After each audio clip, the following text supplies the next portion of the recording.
Welcome to Brainstorm 2020, Limitless Learning. It's sponsored by Unison EDU, JMU, SVTC, which is the Shenandoah Valley Technology Consortium, and VSTE, the Virginia Society for Technology and Education. The name of this session is Authentic Learning. Technology can help with this. And hello, my name is Tim Taylor. I'm the Instructional Technology Supervisor for Shenandoah County Public Schools. Here's my email address and my Twitter handle. The presentation link is, it's a bit.ly, Authentic Brainstorm. I was going to use BS for brainstorm, but I thought that might be misconstrued. Here is a picture of me visiting my oldest daughter's classroom in DC Public Schools a couple of years ago. She's currently teaching 4th and 5th grade English language arts in DC Public Schools. My youngest daughter is actually working in a secondary school in DC, Cordoza, and she's getting her master's from Johns Hopkins in education. And then my wife actually just did a career switch, and she's teaching math in a local high school. So we're a family of educators, and I'm proud of that. All right, so what is authentic learning? To me, authentic learning is something that means something personal to me, and it's something I'm definitely interested in. But let's look at a specific definition if you look it up, and you'll find various definitions, explanations. Everyone has different thoughts how you can word it, but I found this one, and I'm going to go ahead and stick with this one. It says educational and instructional techniques focused on connecting what students are taught in school to real-world issues, problems, and applications. And probably the big thing here is you're looking at real-world. When I'm thinking about authentic, it's something that students can relate to, either in the it's happening in the world, their community, town, school.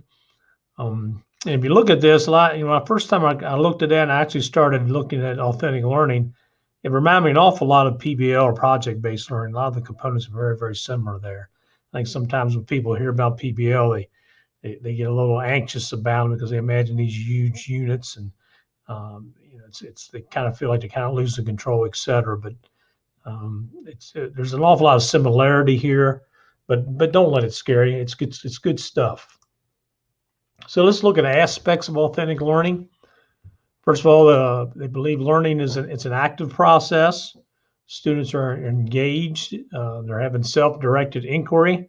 A lot of times they'll be involved in activities that will inspire more questions, and then hopefully they will inspire them to get more answers. Involve problem solving, reflection in real-world context. What's great about authentic learning is if you can have learning activities that involve something that's actually happening in the world, in their community. That way they can really concentrate on something that has meaning to them, personal meaning to them. And I think in order to really design and come up with good learning tasks when it comes to authentic learning, you really need to know your students. When I teach a class at JMU currently, and one of the most important tasks I think I do at the beginning of the year is I really try to get to know my students and also their families, the next bullet item there. So I'll actually present about myself, talk about my family, about my background. Then I ask them to go ahead and come up with some type of a product where I can learn about them. I don't have them presented in front of the class, but I said it might be a video, a presentation, slide deck, whatever tool they want to use. And just I want to know about them, about their families, et cetera, to know what they're all about. I think that's very, very important. And also you need to know your community. So in other words, you know about your community. I was fortunate. I was born and raised in the town that I was a teacher in for 20 some years, and I still live in that community. So I know a lot about my community, and most importantly, I know about the people in the community. So if you want to know the community, it's great to know the history, culture, et cetera, but know the people of the community. The human resource is the most important thing. And then know your school as well. Know what's going on in your school. Be true to yourself. In other words, I know you have interests, and I know that I always enjoyed teaching history because I really love history. Now, maybe your students may not all be into it, but you might be surprised that some students may be. So if they find you doing something that you're passionate about, teaching about, then they may also enjoy that passion. And like I said, know your school. What's going on in your school? Anytime you can do a learning activity that involves something with your school, that's great. And I really believe that authentic learning, authentic tasks leads to a personal learning. So the more authentic it is, I think you have more of a personal learning. And what's nice of authentic, if it involves, let's say, something in your community, that means that your students will have access to human resources. There's people there they can talk to, maybe connect with. And that's what's great about technology. We start looking at tech tools, is technology allows you to connect outside your classroom so easily. So if a person can't come in, maybe it's a Google Hangout where the teacher can set it up. It's just some way they connect. We're doing an awful lot of that now, this remote connectivity as a result of the situation we're in. All right, so here's some benefits of authentic learning. There's a lot of them out there, but these are the ones that kind of stuck with me. It helps students make informed career choices. What's nice is if they're doing something in the community, maybe they're designing something, maybe they're designing the playground, then maybe that may lead to a career choice later. So a lot of these times, if you're doing something that's authentic, an authentic learning task, it can lead to a possible career. Increases engagement and motivation. Again, since it is personal and authentic, hopefully the students are more motivated and getting their engaged activities. It can also enhance creativity. Maybe there's a problem or something needs to be solved within maybe the school or community. It gives them an opportunity to be creative, think outside the box. It will improve critical thinking, especially if they're trying to solve a problem. And if you're trying to solve a problem or working on some type of authentic activity project, and it's going to lead to collaboration and teamwork. I think students are going to find that they don't have all the answers themselves, so they need to collaborate, need to work with others. And again, this may not be their fellow students all the time. It could be, again, connections out in the community. They get a chance to talk to people, adults. So collaboration and teamwork can be more than just their peers. And the research shows that if you're doing authentic, real world type learning activities, it boosts retention of the information. So the more you can tie in something that's real to the students, there's a better chance that they'll be able to retain it. So how can we help our students when it comes to doing this? As I mentioned, be aware of what's going on out in the world, in the community, in your school. Then adapt your opportunities to meet the learning levels and styles of your students. So if you're an elementary, middle, secondary teacher, and if you look at things with real world things that are happening, there's ways that you can adapt to your learning styles of your students and the different level that you're teaching at. And then help them make this connection, make it personal things. So when you're designing learning activities and you're teaching maybe a specific standard, how can you make it more personal, authentic for the student? Maybe you're doing measurement in mathematics. So, can you measure something there in your school building? Maybe you're talking about distance between places in your community, from this historic place to this historic place, or from school to whatever. And I'm going to show you an example here in a minute. So try to think about how you can make this connection. All right, so let's kind of look at examples of what this may look like. I think a lot of times, you talk about these things, but people want to say, okay, show me some examples. What does it look like? I think this site is excellent. I looked at a lot of sites when I was preparing for this session, and this site's called the Authentic Assessment Toolbox by John Mueller. And the entire site has some excellent material, but I recommend clicking on the link entitled Task. There's a little screenshot right here. But what's nice is with the task, it will give you some specific ideas and actual lesson plans how you can tie in this authentic real world type activities when it comes to meeting certain standards. And what's nice about this website, it actually has shows standards and it lists standards, and then it links to different tasks that you can actually use. They may not be specific Virginia SOLs, but again, it comes to general learning standards. I think you'll be able to adapt them very, very easily. So this is an excellent website. And on that website, they identified types of authentic tasks. The first was constructed response, and this is where students construct an answer out of old and new knowledge. And it can be a product or performance maybe like a writing activity. And in the next few slides, we'll look at specific examples of these. Next is product. Students can construct a substantial, tangible product that reveals their understanding, of the concept or skill, and then also how they can apply or analyze or synthesize it, evaluate it. And again, when we're looking at those words, we're thinking about, Bloom's higher order thinking skills there.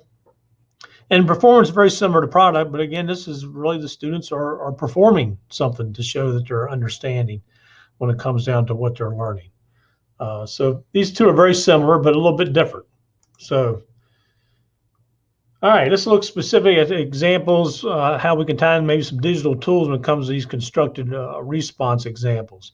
Again, I'm emphasizing some instructional tools here, digital tools, but again, these activities don't have to involve technology, so keep that in mind.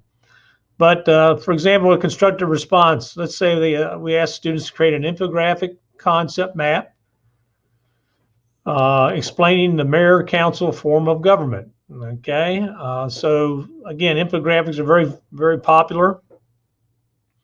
What you're doing is you're using imagery with a little less amount of text, so it's a great visual when people look at it. Google Drawings is a great tool to do this. Adobe Spark is an excellent tool. It's free. There's 3 different products you can create with Adobe Spark, but you can use Adobe Spark images here. And maybe you all have heard of Canva. Canva is a great tool for infographics. Now, these are just 3 examples I've shared. Now, when you're looking at digital tools, there's obviously more out there. Just be aware of terms of use. In other words, are they age appropriate? Also think about student data privacy when it comes to using them. And all these here, these are actual links when you get the presentation to these tools. And a lot of them on their websites, there's actual little tutorials or help that will help you to learn the tool, you and your students. And of course, you can also Google tutorials out there as well. And this also leads me to another point. Don't think that you have to become a master of these tools before you allow your students to do it. For example, like Canva, a great tool, but don't think you've got to learn it, because I know you're challenged for time. Just be aware of what it can do. Make sure you look at the terms of use, and hopefully someone has done that for you. Data privacy, and just approve the tool to be used. And then let the students run with it. They'll be able to do it. And I know whenever I teach, anytime the students can teach you a tool or show you something, they just love that. And so that leads to another thing that I want to point out is student choice and voice. In other words, if you're giving this assignment, do you want them to create an infographic? Maybe a student realizes another tool and they say, can I use this? And so that gives them an opportunity to share it with you. And that really empowers them and gives them a voice and a choice. So keep that in mind as well when we're going through these. Next example is maybe you ask your students to write a prediction of how the world will be different as a result of the coronavirus. Obviously, you just use some of the symbols of a Google Doc or a Word document. You can use a sharing feature that students can work on it together possibly, or they can at least do peer reviews. Of course, they can share it with you so you can watch their progress. So not a higher level when it comes to use of a digital tool, but a great learning activity. Another example then is maybe you're asked students to measure distances, such as the distance from a school to specific places in your community. Google Maps has the ability that whenever you connect to place marks on a map, it will show you the distance. Also happens in Google Earth, 2 great tools. Students can create their own map in Google My Maps. So great tools there for learning. Next, we look at product. Maybe we can have our students write a story about triangles and their properties in a comic strip. Make Believe's Comics is a great online tool. It's totally free. A person developed the site specific for education in mind. They have links to lesson plans there, examples how to use it with English language learners, special education. Just a great website. Remember, there was an article on the person that created an AARP magazine, and I guess I'm telling my age there, but a great little article about the person. And then again, you use Google Drawings. Another thing is maybe you can create a biography analysis of someone Students can do a biography. They can use Google Slides, like a slide deck, to tell about the person they're doing the analysis on. They can maybe do a podcast. Anchor is a great tool. This is for 13 years and older. There's a phone app that you can use as well as a website tool. we've subscribed to that has the ability to do podcasts as well now, just audio files. Another great tool. Create a magazine cover that shares your favorite hobby. Adobe Spark, again, you can use that. Google Drawings is another one, and there's other ones. But have the students create a magazine cover that shares their favorite hobby. All right, what about performance? Maybe the performance can be that the students, you ask them to teach or explain something. I'm using Screencastify to do this session. Flipgrid, I know a lot of y'all heard about that. Sometimes they can record themselves in Flipgrid, explaining or teaching something. Have them perform a song about the importance of the river to the community. We have the Shenandoah River that goes through Shenandoah County. Maybe you have students that have the gift of song, music, they're talented with it, so maybe they can use Adobe Spark video. What's nice is they can record their own audio over imagery. Great tool there. And another performance may be that they can perform a dramatic reading of a story that wrote about one of the UN 2030 goals. UN 2030 goals are sustainability goals. The UN put together. It's a great resource for a lot of learning activities. Book Creator is a great tool to do this. Students can actually write a book about one of the goals. And then what's nice is they can actually record audio of them reading the book itself, that people can listen to them reading it. So a great tool, Book Creator. And more specific examples here, let me go ahead and get out of the presentation for a second, is here's a example of a tour builder that intern that worked with me this school year. What she's done is she's actually has done a dining tour of places to eat in Woodstock, Virginia. And this is called Google Tour Builder. What it does, allows you to put a place mark, ties into Google Earth here. You can put an imagery for the place that you've identified. You can also put links to videos. She put a link to the website of the eatery and also a little description here. And what's nice is you click and it kind of goes through and shows where these places exist in the community. Again, a link to the website, pictures there. So a neat little tool. This is called Google Tour Builder. Great little tool to do little tours around your local community. Another example, the same student, what she did is she created her own podcast channel called Shenandoah Speaks, Are You Listening? And what she did is she interviewed people in our local community. Unfortunately, she hadn't been able to do it here recently, but she's going to try to start doing some remotely. But she interviewed our building principal, our superintendent, the executive director of our local Shenandoah County Chamber, a town manager of one of our towns, et cetera. So again, she used Anchor, a podcasting tool. Another example is worked with some fifth graders at an elementary school with our librarian, Mr. Wilburn, and they created the Adobe Spark presentations on any topic they were interested in. And what he did is he took the links to their presentations they created and put it on a Padlet wall, which we're looking at now. And via Padlet, you have the option where people can make comments. And so what he did is he shared the links to some of the favorites and shared it out with the local staff in the building, and I believe also the parents. So they were able to come and visit, watch the students' presentations with the links up here. And then they were able to go ahead and put feedback. So it was great. Students got a chance to actually see the work published publicly, and they can actually see feedback from people. But let's look at some of the topics. This girl was into soccer. She was into bottlenose dolphins. This girl took a trip to Michigan. She showed sheep at a fair. I want to come down here to the very bottom because this is going to be a narrow mind. She showed us how to make tacos. And after I watched that, I was definitely hungry for tacos. So again, the students got a chance to choose something that was personable to them and meant something to them. And the last example then is we actually were able to some local one of our middle schools here in our school division. Students were able to go to a local radio station. And I know you've seen these historical highway markers along the road. They were asked to go ahead and read the content of these roadway markers on a project through the Virginia Department of Historic Resources. They wanted to take these highway markers and create this audio tour, and they used a tool called Easy Travel. It's free. You can actually then pull the app up on your phone. So what's nice is people can travel along the road. If they bring up this app, they can actually just click and listen to these roadway markers as they want to continue to drive if they want to, without having to stop, because some places it's a safety issue when it comes to trying to stop. Now they were smart. They didn't want any videos made because they don't want people watching videos as they're driving. So it's an audio tour, so they can actually listen as they go past these markers. So what's neat is our students are able to go to this radio station and actually then go and record their voices reading these roadway markers. So marker W234. Grandma Moses. And so you hear the student's voice. So it's really neat. So that was our last example there. So as I go ahead here and kind of wrap things up, just be aware that the more you can make them personal and tie into things locally, I just think it's so much more motivating for students.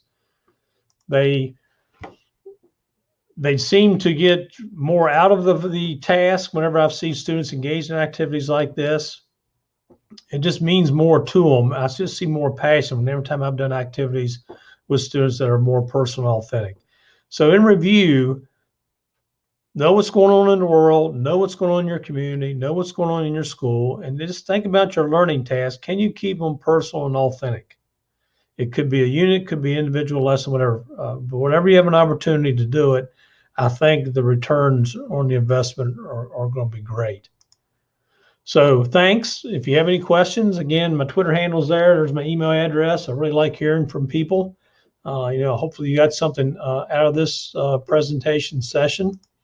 I do want to give credit to Slides Carnival because that's the template that I used for this presentation, and also the photography and the icons that I used.